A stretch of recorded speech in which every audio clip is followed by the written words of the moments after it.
With the Element IQ precise heating controls, the bake function delivers even energy to the top and bottom elements, which is perfect for baking foods like chocolate brownies.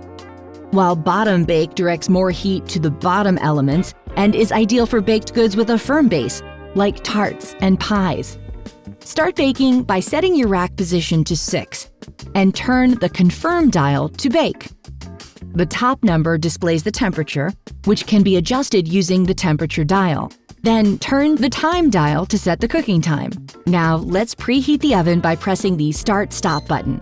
Remember to cut your baking paper large enough to reach up to the edges of the tin, as this will allow for adequate heat circulation. To start using bottom bake, set your rack position to 6 and turn the confirm dial to bottom bake.